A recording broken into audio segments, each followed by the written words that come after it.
Assalamualaikum warahmatullahi wabarakatuh. Alhamdulillah, salatan wassalamu ala rasulillah ma'abu. Maka yang saya banggakan Profesor Dr. Manahem Ali dan seluruh sahabat pembicara yang hadir serta para hadirin di tempat yang mulia ini, Mu'alaf Center At-Tauhid yang saya muliakan. Saya akan berbicara tentang nasab alawi yang saya telah simpulkan sebagai nasab yang mardudun batilun ghairu sahihin munqati'un. Nasab yang batal, nasab yang tidak sahih, nasab yang munqati'. Berlandaskan apa saya menyatakan bahwa nasab alawi adalah nasab yang batil, nasab yang mardud, nasab yang tidak sahih, nasab yang munqati'. Paling tidak tadi saya telah coret-coret ada 15 poin yang akan saya sampaikan terkait dengan batalnya nasab alawi pada kesempatan yang berbahagia ini. Pertama, nasab alawi terputus karena Ubaidillah tidak terbukti sebagai anak Ahmad berdasar kitab-kitab yang sezaman. Tidak ada kitab-kitab yang sezaman yang menyatakan bahwa Ubaidillah ini adalah sebagai anak daripada Ahmad bin Isa. Ahmad bin Isa wafat pada 345 Hijriah. Kitab-kitab nasab yang banyak ditulis ketika itu abad ke-4, ke-5, ke-6, ke-7, ke-8 dan ke-9 tidak mencatat nama Ubaidillah merupakan anak daripada Ahmad. Ahmad bin Isa tidak terbukti hijrah ke Yaman berdasarkan kitab-kitab abad ke-5 sampai abad ke-9. Di dalam kitab-kitab nasab yang telah ada mulai abad ke-5 juga kitab-kitab tarikh, kitab-kitab sejarah yang ada dari mulai abad ke-5 sampai abad ke-9 tidaklah menceritakan, tidaklah mereportase adanya hijrahnya Ubaidillah atau ayahnya Ahmad bin Isa ke Yaman. Bagaimana orang yang tidak hijrah ke Yaman kemudian bisa mempunyai keturunan di Yaman? Yang ketiga, nasab alawi terputus karena Ubaidillah tidak terbukti sebagai anak Ahmad berdasar kitab-kitab sejaman. Oh, ini enggak salah ketik ini. Makam Ahmad bin Isa yang ada di Hadramaut baru ditemukan di abad ke-9. Jadi makam Ahmad bin Isa yang hari ini sangat populer berada di Hadramaut Yaman, itu di dalam kitab tarikh saya temukan bahwa makam itu ditemukan pada abad ke-9 Hijriah. Artinya ketika wafat 345 Hijriah sampai abad ke-9 Hijriah itu telah berjalan 550 tahun. Makam itu dulunya tidak pernah dikenal orang. Ketika nasab alawi dikonstruksikan pada abad ke-9, bersamaan dengan itu pula lah makam-makam yang berkait dengan nasab itu kemudian perlu untuk dibangun untuk menjadi kekuatan klaim bahwa klaimnya nasab itu ada nama-nama tertentu sampai tersambungnya nasab mereka dengan Ahmad bin Isa, maka kekosongan nama-nama yang juga di dalamnya ada kekosongan makam-makam ini perlulah dibangun makam-makamnya itu sebagai bukti saksi buat masa-masa yang akan datang. Makam-makam palsu yang hari ini dibangun oleh seseorang yang diurut sebagai leluhur-leluhurnya adalah merupakan kejadian ulang daripada kejadian-kejadian masa lalu dari leluhur dia yang juga sama melakukan hal yang serupa, yaitu membangun makam baru yang sebelumnya tidak ada untuk diyakini oleh orang lain bahwa itu adalah makam leluhurnya. Bagaimana pengurutan nasabnya ini sampai Ahmad bin Isa ada dibuktikan dengan makam yang kemudian dibangun, diberikan tanggal, diberikan titik mangsa sesuai dengan titi mangsa orang-orang yang diklaim ada pada abad itu, padahal orang-orang itu pun tidak ada, sebagaimana makam itu pun dulunya tidak ada. Kemudian batu nisan Muhammad Shahid Mirbad yang ada di Mirbad telah terbukti dibuat pada abad ke-9 atau 10 Hijriah. Sebagaimana kita ketahui dari pemaparan tulisan saya bahwa dari nama-nama Ba'alawi ke atas bukan hanya Ubaidillah yang tidak ada, tapi Muhammad, Ubaidillah punya anak namanya Ali, Ali punya anak namanya Muhammad, Muhammad punya anak namanya Ali, Ali punya anak namanya Ali, Ali punya anak namanya Muhammad Shahid Mirbad. Ini semuanya adalah orang yang tidak terreportase oleh sejarah apapun, baik di dalam kitab nasab maupun dalam kitab sejarah. Bagaimana orang yang tidak dicatat dalam kitab nasab, kemudian pada abad 9 dibangun namanya, dicantumkan dalam kitab nasab yang hanya ditulis oleh keluarga mereka, dan kemudian dibangun kesejarahannya pada kitab-kitab sejarah yang juga ditulis oleh mereka.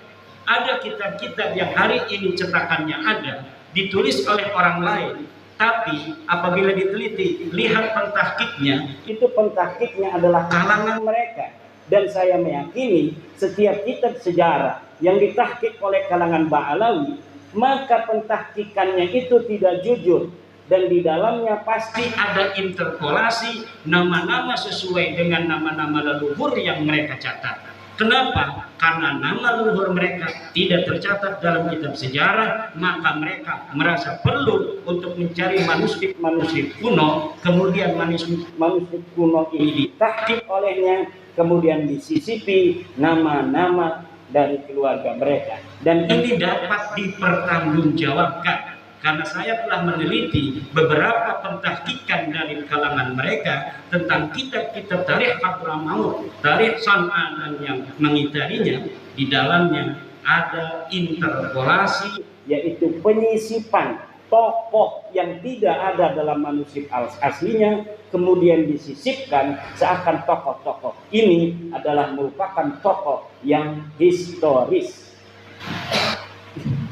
Kemudian Muhammad bin Ali diberi gelar Shahid Mirbad pada abad 9 tidak terbukti sebagai bergelar Shahid Mirbad. Menurut Ibnul Athir abad ke-7, yang bergelar Shahid Mirbad adalah Muhammad al-Manjawi, raja di Mirbad. Ada seorang raja yang dicatat oleh Ibnul Athir, sejarawan masa itu, yang bernama Muhammad al-Manjawi. Muhammad al-Manjawi ini diberi gelar oleh Ibnu Khaldun, oleh Ibnul Athir sebagai Shahid Mirbad. Itu pada abad ke-7. Kemudian Ali As-Sakran pada abad ke-9 menulis sejarah leluhurnya, kalangan Ba'alawi ini, menyematkan nama untuk salah satu nama yang dibarukan itu, yaitu Muhammad bin Ali, disebagaikan atau dialiaskan sebagai Muhammad Shahid Mirbad. Tadinya tidak ada gelar Muhammad Shahid Mirbad untuk leluhur mereka, tetapi karena ada pencatatan dari mereka bahwa Muhammad bin Ali ini pernah ke Mirbad, maka diberi gelarlah leluhurnya ini yang bernama Muhammad bin Ali dengan Muhammad Shahid Mirbad.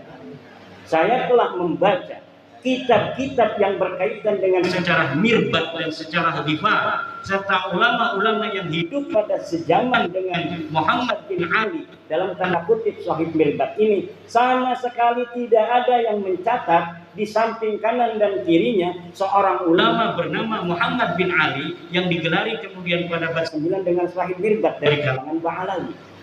Orang ini bukan hanya tidak bergelar Shahid Mirbad, tetapi juga kehistorisannya sangat dipertanyakan.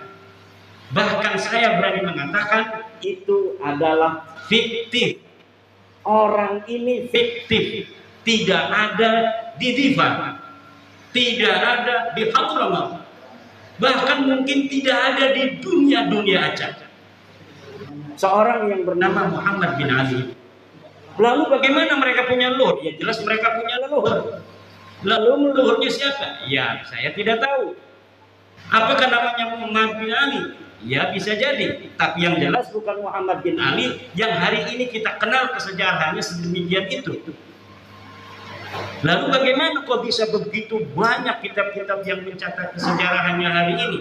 Bisa ratusan kitab tentang Sohib Mirbat. Bahkan orang Mirbat sendiri hari ini, sejarawan Mirbat, lihat apabila mereka menceritakan tentang Sohib Mirbat, mereka belum sadar kalau mereka mencatat nama seorang yang tidak ada pada zamannya. Hebatnya ini Muhammad Sohib Mirbat. Dan saya kalau dipertemukan dengan sejarawan Mirbat, sejarawan Difar, saya yakin orang Difar dan orang Mirbat sejarawannya itu akan langsung sadar kalau sudah bertemu dengan saya. Apabila saya berikan algoritma dari sosok Sohib Mirbat ini, sejarawan Difar, sejarawan Mirbat, sejarawan Hadramaut akan langsung sadar bahwa ada masalah dalam kesejarahan, terutama kesejarahan nasab daripada sadat-sadat mereka ini, terutama yang berkaitan dengan klaim glorifikasi dari keluarga Ba'ali dalam ilmu pengetahuan, dalam tasawuf, dan dalam peran-peran kesejarahannya di masa itu yang berkaitan dengan politik, sosial, dan sebagainya. Bahkan saya sekarang sedang mencari orang yang bisa mempertemukan saya dengan para pakar-pakar sejarah di Yaman agar mereka tercerahkan. Yang saya ingin ketemukan adalah para pakar-pakar sejarawan yang tidak ada kaitan dengan Ba'alawi, yang insya Allah apabila dia itu bisa bertemu, maka itu akan langsung gampang sadar daripada orang-orang yang mempunyai subjektivitas dengan kalangan Ba'alawi. Dan saya meyakini itu. Apabila algoritma ini sedikit dibuka, sadar mereka dengan itu, maka sejarah Yaman hari ini yang terbentuk begitu kokoh akan rungkat. Bukan hanya sejarah nasab Ba'alawi, tapi sejarah Yaman, sejarah Mirbat yang hari ini ada rungkat semua.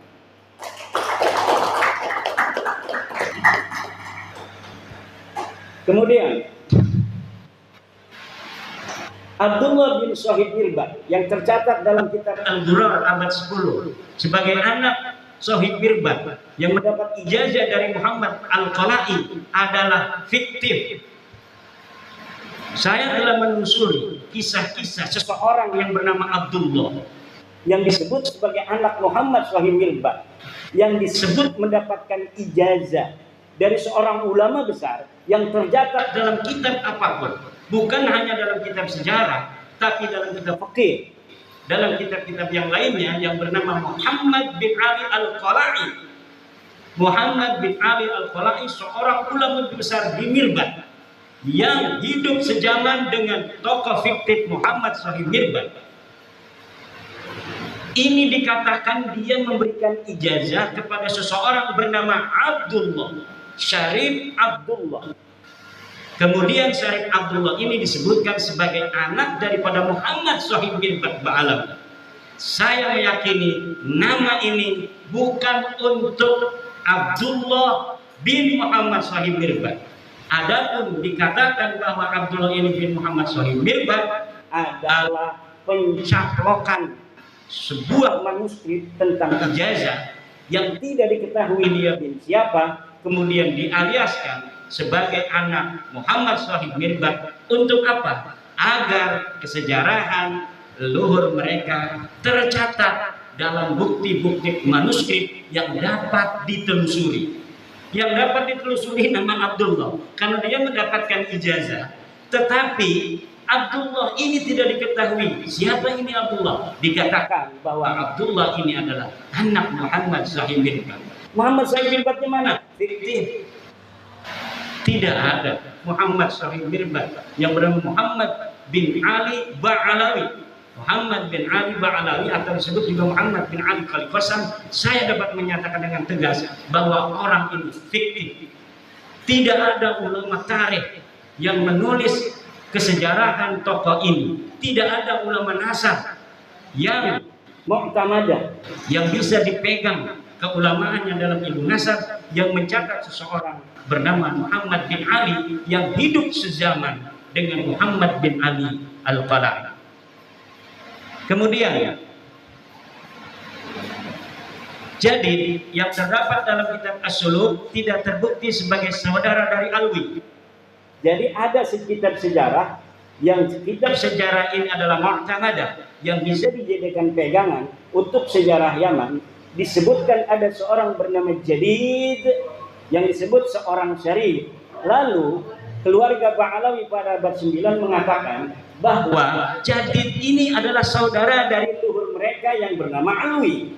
Dengan demikian kekosongan kesejarahan mereka dalam kitab-kitab tarikh itu mudah-mudahan menurut mereka bisa terpenuhi dengan adanya nama Jadid yang dicatat dalam kitab As-Suluk. Bagaimana caranya? Dengan mengakui Jadid ini sebagai saudara dari leluhur mereka yang bernama Alwi. Dan ini pun nanti akan terjadi pada seorang ulama bernama Salim bin Basri, yang kemudian Salim bin Basri ini yang tercatat dalam kitab-kitab sejarah itu diambil namanya, dialiaskan bapaknya yang bernama Basri sebagai saudara daripada Alwi. Jadi dari sini ngambil supaya kuat. Ternyata yang diambil ini polanya sama. Setelah diambil namanya sebagai bagian dari keluarga mereka, lihat hari ini dalam kitab Syamsul Dhahirah, orang-orang yang tercatat dalam sejarah ini diingkiratkan, dikatakan bahwa mereka tidak mempunyai keturunan. Nama Abdullah bin Sahid Mirbad inqarada, tidak punya keturunan. Lihat Jadid inqarada fi al-qarnis fi akhir qarnis sitti, dia ingkirat di akhir abad 6. Kemudian lihat Salim bin Basri, demikian pula dikatakan bahwa keturunannya ingkirat pada akhir abad ke-6. Semua orang-orang yang ada di dalam buku-buku tarikh, dalam buku-buku sejarah yang diambil nilai-nilai sejarahnya, kemudian sosok keturunannya dikatakan tidak ada. Sementara orang-orang yang sama sekali tidak dicatat dalam sejarah seperti Muhammad Sahib Mirbad itu kemudian berketurunan sampai hari ini. Ini yang terjadi dengan nasab Ba'alawi. Kemudian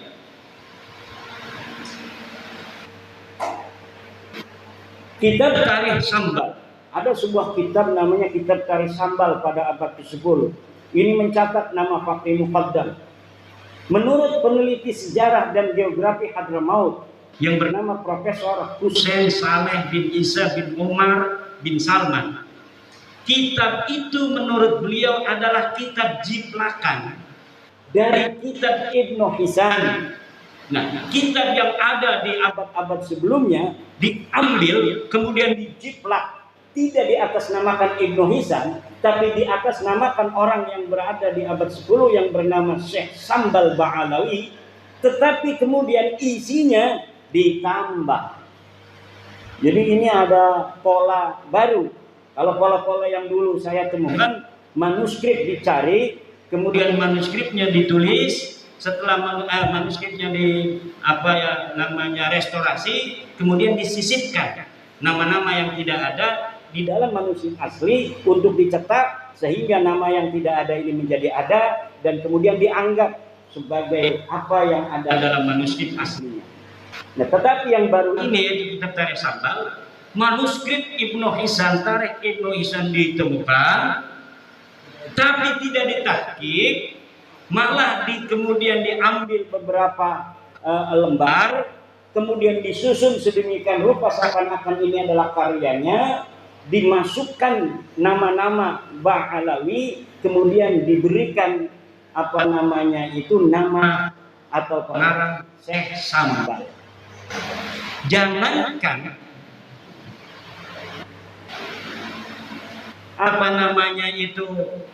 kitab ini ada pada masanya, tokoh Syekh Sambalnya aja ada yang melakukan, dia betul-betul pernah ada.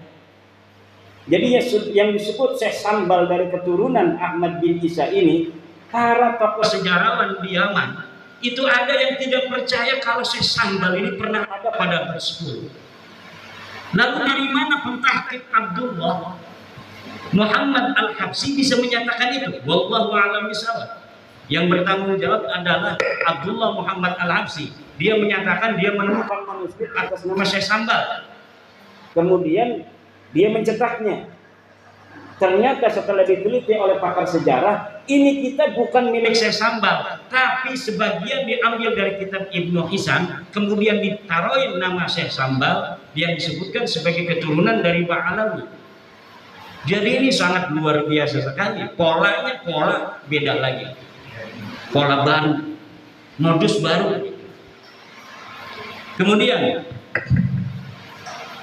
kitab Al-Baha fi Tarikh Hadramaut karya Abdurrahman bin Ali bin Hisan abad ke-9. Nah ini yang diciplak ini kitab ini. Kitab yang tadi saya sebutkan Tarikh Syekh Sambal itu adalah ciplakan dari Ibnu Hisan. Ibnu Hisan ini menulis sebuah kitab namanya Al-Baha fi Tarikh Hadramaut. Pengarangnya namanya Abdurrahman bin Ali bin Hisan, wafat 818 Hijriah. Kitab ini pun ditahqiq oleh orang yang sama, yaitu Abdullah Muhammad Al-Habsyi, dan di dalamnya disisipkan nama-nama Ba'alawi. Kalau tidak percaya, silahkan. Siapa yang mau mencari manuskrip aslinya daripada Al-Baha fi Tarikh Hadramaut itu, yang di dalamnya, di dalam versi cetak hari ini kita dapatkan nama-nama Ba'alawi. Saya berani bertaruh bahwa di dalam manuskrip aslinya tidak ada nama-nama Ba'alawi yang tercatat. Jadi tidak perlu sibuk-sibuk saya untuk mencari manuskrip, karena saya telah meyakini. Bagaimana meyakininya? Oh, itu hanya husnudon atau suudon, karena polanya sudah ketahuan. Kalau 1, 3, 5, selanjutnya itu adalah 7 dan 9. Kalau kita katakan 1, 3, 5, selanjutnya itu adalah 7, 9, dan 11. Kalau kita katakan 2, 4, 6, maka selanjutnya adalah 8, 10, 12. Tidak perlu kita menghitung-hitung dengan kalkulator. Kita akan tahu bahwa setelah 1, 3, 5 adalah 7 dan 9. Kita punya ilmu, punya otak yang diberikan Allah, ngapain kita susah-susah? Kalau pola algoritma itu sudah kita tebak. Kalau tidak percaya, silahkan buktikan. Jangan kita disuruh cari manuskrip. Yang tidak percaya bahwa yang saya katakan dia bohong, harus nyari manuskripnya. Justru kenapa Kiai Imam nggak cari manuskrip Alwi bin Thohir gitu? Saya punya kitabnya Al-Majdi, bahwa di dalam Al-Majdi itu bukan bin Al-Hasan tapi Minal Hasan. Lalu Alwi bin Thohir abad 14 dia palsukan, minnya itu dirubah menjadi bin.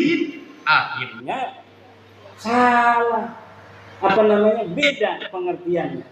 Kata Gus Umar, Alwi bin Thohir berdasarkan manuskrip yang dia lihat. Mana manuskripnya?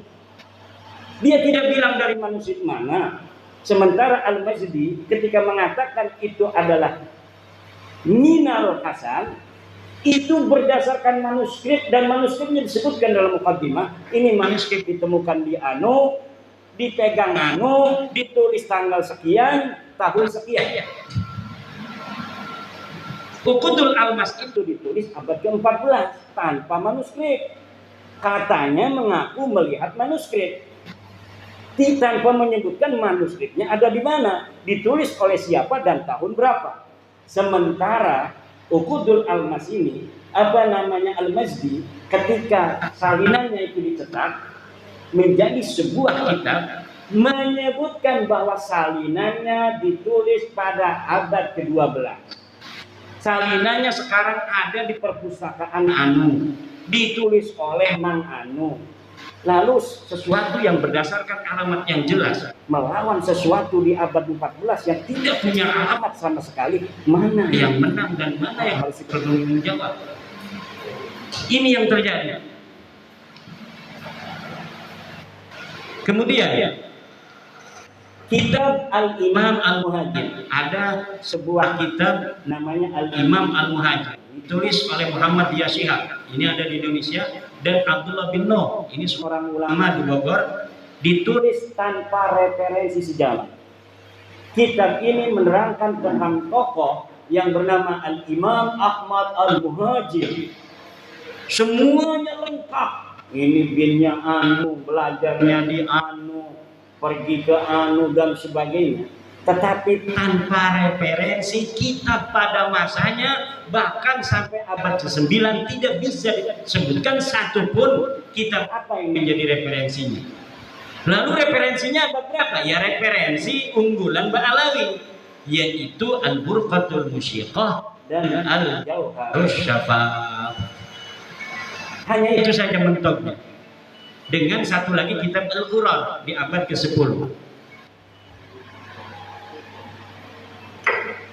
Kitab Al-Quran, nah ini yang tadi saya sebutkan, Ba'alawi abad 10, yang menjadi salah satu buku referensi utama nasab Ba'alawi, hanya mempunyai referensi dari abad ke-9, yaitu kitab Al-Burqah dan kitab Al-Jauharus Syafaf. Jadi abad 10 sudah nambah tuh. Tadinya abad 9 hanya ada Al-Burqah dan Al-Jauharus Syafaf. Abad 10 nambah satu namanya Al-Quran. Nanti ada lagi kitab karangan Abu Bakar Al-Idrus, ada 4. Nanti tunggu lagi. Nanti abad 11 makin banyak. Abad 12 makin banyak. Sehari ini ratusan kitab menyatakan nasab Ba'alawi dan sejarahnya. Tetapi semuanya akan mentok dan habis pada abad ke-9. Referensinya tidak akan bisa ngancong ke abad ke-8, abad ke-7, abad ke-6, abad ke-5, dan abad ke-4. Karena memang semuanya is nothing. Orang ini tidak pernah ada.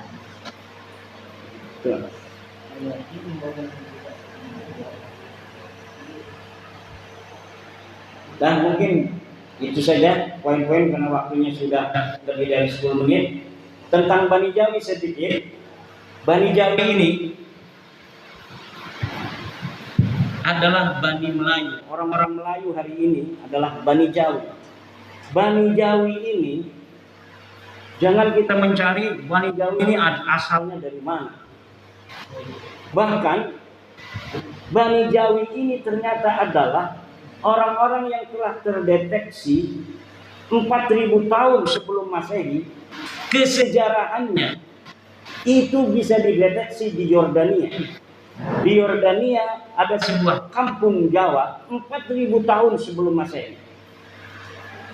Kemudian di Mesir itu ditemukan kapur barus. Ketika Fir'aun itu berapa tahun? 6.000 tahun membangun piramid-piramid itu ditemukan bekas-bekas kapur barus yang asli dari Jawa, dari Melayu. Banyak sisa-sisa yang bisa ditemukan di dunia. Di Jepang misalnya itu ditemukan keris Jawa di masa purba. Berarti sebelum Indonesia hari ini merasa sebagai bangsa Buddha, bangsa yang pada bangsa asing, pada endoro-endoro, dulu leluhur kita ini adalah Bani Jawi yang luar biasa. Kesejarahannya bisa dideteksi bukan hanya dari 1 Masehi, bahkan dari 4.000 dan 6.000 sebelum Masehi. Ini nanti mungkin akan dikembangkan oleh Profesor Dr. Manahem Ali. Wallahu wal muwaffiq ila aqwamit thoriq. Wassalamualaikum warahmatullahi wabarakatuh.